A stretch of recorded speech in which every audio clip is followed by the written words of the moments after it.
ছোলার ডালের লাড্ডু বানানোর জন্য ডালটাকে আগের দিন রাত্রেবেলাতে ভিজিয়ে রেখে তারপর দেখো সকালবেলাতে ডালটা অনেকটা ফুলে ফেপে অনেকটা মোটা মোটা হয়ে গেছে। তো জল থেকে সেকে নিতে হবে, ভালো করে সেকে নিয়ে মিক্সিতে ভালোভাবে এটাকে পেস্ট করে নিতে হবে। পেস্ট করা হয়ে গেলে বড়ার আকারে দেখো তেলে ফ্রাই করে নিতে হবে। তার আগে বেকিং পাউডার আর একটু নুন দিয়ে ভালো করে পেস্টটাকে মেখে নিতে হবে। মেখে তারপর বড়াগুলোকে তৈরি করতে হবে। লাল লাল যখন হয়ে যাবে তখনই বড়াগুলো ভাবে ভাজা হয়ে গেছে, এরকম বেশি ভাজতে হবে না।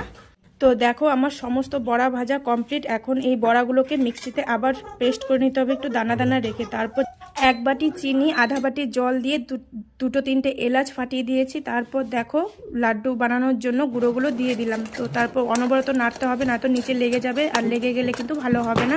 তো দেখো পুরো হয়ে গেছে আমার জিনিসটা। হয়ে যাওয়ার পর নামিয়ে ঠান্ডা করে নিয়েছি। ঠান্ডা হওয়ার পরে দেখো হাতের সাহায্যে গোল গোল করে পাকিয়ে নিলে